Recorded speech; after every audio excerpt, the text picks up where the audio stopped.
Je vous salue tous dans le nom de Jésus-Christ. C'est un plaisir d'être avec vous aujourd'hui pour pouvoir partager la parole de Dieu avec vous. Dans la méditation d'aujourd'hui, je voudrais vous parler du sens de la vie.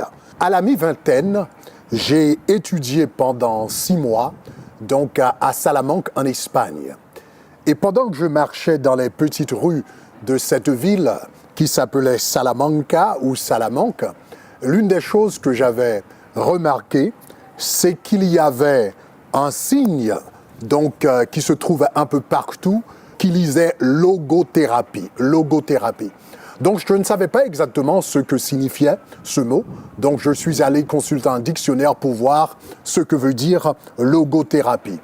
Et je me suis rendu compte que la logothérapie, c'est une branche de la psychiatrie qui a été fondée par Viktor Frankl. Viktor Frankl, c'était un juif autrichien donc, qui avait survécu l'Holocauste. Il a été détenu à Auschwitz et donc il a passé plusieurs années donc, dans ce camp de concentration. Et en tant que psychiatre, il a pris le temps d'observer les gens, de les regarder, de les analyser et surtout de lui demander la question pourquoi certains ont survécu et d'autres non. Et l'une des choses qu'il a écrit dans son livre, qui vraiment attiré mon attention, il a écrit donc dans son livre qui s'appelle « Découvrir un sens à sa vie », il a dit « Ils sont morts moins par manque de nourriture ou de médicaments que par manque d'espoir, par manque de quelque chose pour vivre. Ils sont morts moins par manque de nourriture ou de médicaments que par manque d'espoir. » Donc cela veut dire l'espoir, c'est quelque chose de très important. Avoir une raison d'être dans la vie, c'est quelque chose de très important. Avoir un sens à sa vie, c'est très important. Lui, Viktor Frankl, donc il a dit qu'il a pu garder l'espoir en s'imaginant donc se réunir à nouveau avec sa famille, avec sa femme et avec ses enfants et surtout dispenser des cours sur les expériences qu'il avait vécues donc dans son camp de concentration. Donc c'est comme ça qu'il avait nourri l'espoir. Donc à sa sortie du camp de concentration, il a écrit ce livre qui est devenu fameux, donc appelé « Découvrir un sens à sa vie ». Et ce livre est immédiatement devenu un best-seller et est resté sur la liste de best-sellers de 1946 jusqu'à aujourd'hui. Donc à partir de ce moment, les chercheurs ont commencé à étudier le concept, les psychologues à utiliser le concept et des conseillers à faire des groupes de discussion à ce sujet. Cependant, les sondages nous montrent que les hommes aujourd'hui sont plus confus que jamais. Donc, en 2011, un sondage avait révélé que 51% de personnes s'interrogeaient sur le sens de leur vie. En 2020, donc à peu près 57% de personnes dans le monde s'interrogent sur le sens de leur vie. Donc, il semble que plus ils cherchent un sens à leur vie, plus la confusion envahit leur esprit. Pourquoi? Je crois que la raison de cette confusion, la raison pour laquelle il y a tant de confusion, c'est parce que les gens veulent trouver le sens de la vie sans trouver celui qui accorde ce sens, celui qui donne. C'est quelqu'un qui donne du sens à la vie. Et sans une relation personnelle avec ce quelqu'un qui accorde du sens, c'est impossible de trouver le sens de la vie. La Bible dit dans le livre des Proverbes, particulièrement Proverbe 16, verset 4, la Bible dit « Dieu a tout fait pour un but. Dieu a tout fait pour un but. » Donc, c'est Dieu qui assigne un but à tout et à tous dans la création. C'est Dieu qui assigne un but. C'est lui qui accorde un sens à tout et à tous dans la vie. Donc, pour trouver le sens de la vie, la première étape, le premier pas, c'est d'avoir une relation personnelle avec Dieu. Voilà, c'est là qu'il faut commencer. Maintenant, laissez-moi expliquer ce concept, l'expliquer un peu plus. Nous devrions savoir, et tenez-vous bien, que nous avons tous un propriétaire. nous savons, bon, je sais que ce concept n'est pas flatteur, donc c'est peut-être offensant pour certains d'entre vous qui me regardez, mais c'est très important. Nous sommes en réalité les seules espèces dans la création à penser que nous appartenons à nous-mêmes. Nous sommes les seules espèces de la création à penser que nous n'avons pas de propriétaire. Remarquez ce que la Bible dit dans le livre d'Ésaïe. Ésaïe chapitre 1er, les versets 2 et 3. La Bible dit « Cieux, écoutez, terre, prête l'oreille, car l'Éternel parle. » Et la Bible dit « J'ai nourri et élevé des enfants. » L'Éternel dit « J'ai nourri et élevé des enfants, mais ils se sont révoltés contre moi. » Et le verset 3 dit « Le bœuf connaît son possesseur et l'âne la crèche de son maître, mais Israël ne connaît rien et mon peuple n'a point d'intelligence. » Donc le bœuf connaît son possesseur. Le bœuf sait qu'il a un maître. L'âne sait qu'il a un maître. Donc l'homme, c'est la seule espèce donc, qui pense qu'il se possède lui-même, qu'il n'a pas de propriétaire, qu'il n'a pas de maître. Donc le premier pas dans la vie pour trouver le sens de la vie, c'est de nous rendre compte que nous appartenons à quelqu'un. Et c'est cette personne qui va accorder du sens, qui va donner du sens à notre vie. Donc, dans le livre des psaumes, le psalmiste dit, dans psaume 100, verset 1er à 3, « Poussez vers l'Éternel des cris de joie, vous tous habitants de la terre, servez l'Éternel avec joie, venez avec allégresse en sa présence, sachez que l'Éternel est Dieu, c'est lui qui nous a fait. » Et conséquemment, nous lui appartenons. Nous sommes son peuple et le troupeau de son pâturage. Donc, nous appartenons à Dieu. Et cela, c'est très, très important. Nous appartenons à Dieu.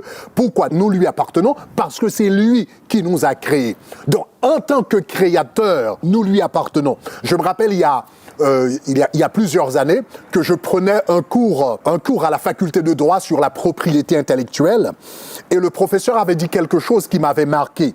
Il a dit « Nous avons des lois sur le droit d'auteur pour donner aux artistes des protections juridiques supplémentaires. » Mais il a dit « Un créateur est automatiquement le propriétaire de sa création. » Un créateur est automatiquement propriétaire de sa création.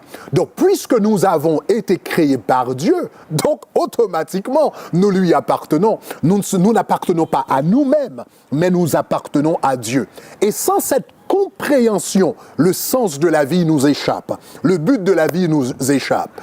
Encore, je vais vous donner une illustration. Donc encore, comme j'ai dit, ce ne sont pas des concepts flatteurs, mais bibliques.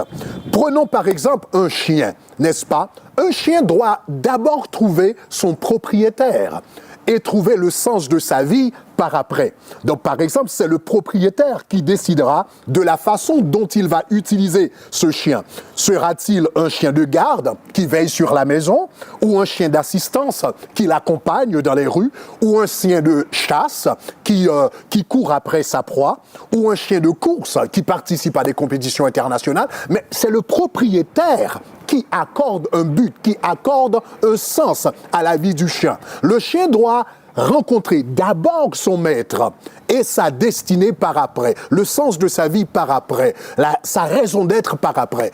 Donc il y a beaucoup de personnes dans le monde qui veulent trouver le sens de leur vie sans trouver celui qui les a créés, celui qui accorde du sens à la vie. Donc il y a quelqu'un. Celui qui vous a créé, c'est pourquoi il vous a créé. Dans Jérémie chapitre 29, verset 11, « Car je connais les projets que j'ai formés sur toi. » Dit l'Éternel, projet de paix et non de malheur, afin de te donner un avenir et de l'espérance. Donc, je connais les projets que j'ai formés sur toi. C'est Dieu qui connaît les projets. C'est lui qui a les projets de ta vie dans sa main. Donc, pour trouver le sens de ta vie, donc la première étape, c'est d'avoir une relation personnelle avec Dieu. Maintenant, ceci étant dit, nous allons regarder maintenant le but de la vie. Donc la première chose, c'est d'avoir une relation personnelle avec Dieu. Donc si vous ne connaissez pas le Seigneur Jésus-Christ, vous n'avez pas encore donné votre vie avec Jésus-Christ, parce que pour trouver le sens de votre vie, il faut avoir une relation personnelle avec Dieu. Mais pour avoir une relation personnelle personnelle avec Dieu, il faut connaître Jésus. Jésus l'a dit de manière claire. Je suis le chemin, la vérité et la vie. Nul ne vient au Père que par moi. Donc, si vous aimeriez avoir une relation personnelle avec Dieu, connaître Dieu, il faut passer par Jésus. Et à la fin de cette prédication, je vous donnerai l'opportunité de donner votre vie à Jésus-Christ. Donc, premièrement, il faut avoir une relation personnelle avec Dieu. Donc, le but de votre vie se trouve dans la main de Dieu. Maintenant, quel est le but de votre vie exactement? Avant, chaque personne a un but spécifique, mais cependant, il y a un but général pour l'homme. Et votre but, le but spécifique de Dieu pour vous s'inscrit dans le cadre du but général qu'il a pour l'homme. Donc, avant de parler de votre raison d'être spécifique, il faut regarder ce que Dieu a pour l'humanité d'une façon générale. Donc, nous trouvons la raison d'être de la vie de l'homme, de la création de l'homme, dans le livre d'Ésaïe, dans Ésaïe chapitre 41, ainsi parle maintenant l'Éternel qui t'a créé, ô Jacob, tu pourrais ajouter ton nom, ou bien remplacer ton nom et dire ô Grégory, ô Smith, ô Thomas, ainsi parle l'Éternel qui t'a créé, ô Jacob, celui qui t'a formé, ô Israël, ne crains rien car je te rachète, je t'appelle par ton nom et tu es à moi, ça c'est le verset 1er. Et au verset 7, il va dire, tout ce qui s'appelle de mon nom et que j'ai créé pour ma gloire, que j'ai formé et que j'ai fait. Tout ce que j'ai créé pour ma gloire. Quelle est la raison d'être de ta vie? La gloire de Dieu. Dieu vous a créé pour sa gloire. Dieu vous a mis dans ce monde pour sa gloire. Vous avez le souffle, la respiration, l'être, le mouvement. Tout ça vous a été donné pour sa gloire. Donc ça, c'est le concept. Donc voilà pourquoi quelqu'un qui essaye de vivre pour lui-même ne va jamais expérimenter donc ce sens d'accomplissement, ce sens de bien-être, parce que Dieu nous a pas créés pour nous-mêmes. Dieu nous a créés primordialement pour sa gloire. Malheureusement, beaucoup de gens aujourd'hui vivent rien que pour eux-mêmes. Aux États-Unis, moi je vis aux États-Unis, et aux États-Unis, il y a la déclaration de l'indépendance, et l'une des choses qui est écrite dans la déclaration de l'indépendance, c'est que nous tenons ces vérités pour évidentes, que tous les hommes ont été créés égaux et sont dotés par le Créateur de certains droits inaliénables. Et parmi ceux-ci se trouve la vie, la liberté et la poursuite du bonheur. Voilà le mot, la poursuite du bonheur. Aux États-Unis, là où je vis moi-même, beaucoup de gens vivent pour la poursuite du bonheur. Les gens viennent de partout en quête de la poursuite du bonheur. Aux États-Unis, c'est ce qu'on appelle the American Dream, ou le rêve américain. Le rêve américain, c'est l'idée d'avoir une belle maison, une voiture de luxe et un peu d'argent supplémentaire à la banque.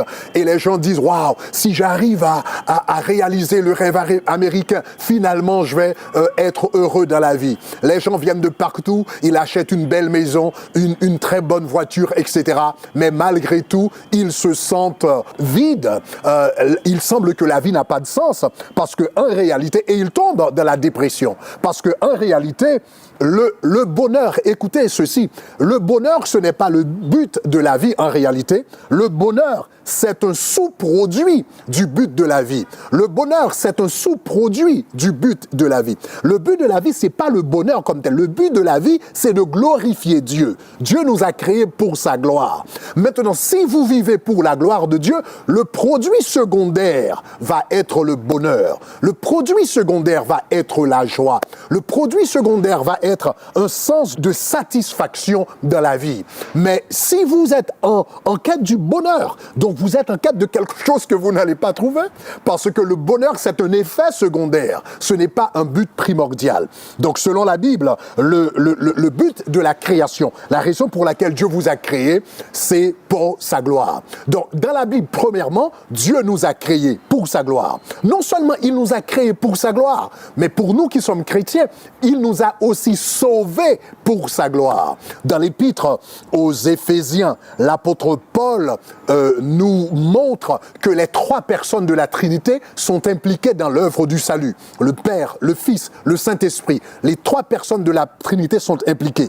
Donc si vous lisez par exemple Éphésiens chapitre 1er, dans Éphésiens chapitre 1er, la Bible nous montre que le Père nous a prédestinés. Le Père nous a prédestinés. Verset 5, la Bible nous dit, nous ayant prédestinés dans son amour à être des enfants d'adoption en Jésus-Christ, selon le bon plaisir de sa volonté. Et le verset 6 dit, à la louange de sa gloire. Le Père nous a prédestinés à la louange de sa gloire. Le mot prédestiné, c'est le mot prohorizo en grec, qui signifie marqué d'avance. Le Seigneur nous a marqués d'avance pour sa gloire. Le Seigneur nous a marqués d'avance pour sa gloire. Donc, quand vous étiez dans le monde, quand vous ne connaissiez pas le Seigneur, là encore, il avait sa main sur vous, et il avait un programme, il avait un plan pour vous, il vous a prédestiné, mais la raison d'être de la prédestination, c'est sa gloire. La Bible dit, Dieu prouve son amour envers nous. Lorsque nous étions encore pécheurs, Christ est mort pour nous, gloire à Dieu. Oh, quel réconfort de savoir que Dieu n'est pas venu mourir pour nous, donc quand nous sommes devenus saints, mais quand nous étions encore pécheurs, quand Dieu n'était pas dans notre pensée, nous n'avions aucun égard pour Dieu, Dieu était mort pour nous. Donc le Père nous a prédestinés, et si vous regardez le texte, vous allez remarquer que le texte dit plus tard que le Fils nous a rachetés. Le verset 7 dit, en lui nous avons la rédemption, et le verset 12 va dire encore, à la louange de sa gloire. Le Fils nous a rachetés pour sa gloire, et le Saint-Esprit va nous sceller. Dans Éphésiens chapitre 1er, les versets 13 et 14, la Bible nous dit, le Saint-Esprit va nous sceller pour sa gloire. Donc, chers amis, quelle est la raison d'être de votre vie? La raison d'être de votre vie, c'est la gloire de Dieu. Et quand vous commencez à vivre pour la gloire de Dieu, vous allez expérimenter, vous allez vivre le bonheur. L'apôtre Paul, la Bible dit, il était en prison à Rome quand il écrivait l'épître aux Philippiens. Et la Bible dit dans cette épître, il a dit « Réjouissez-vous dans le Seigneur ». Je le répète, réjouissez-vous. Maintenant, c'est bizarre, parce que l'apôtre Paul est en prison.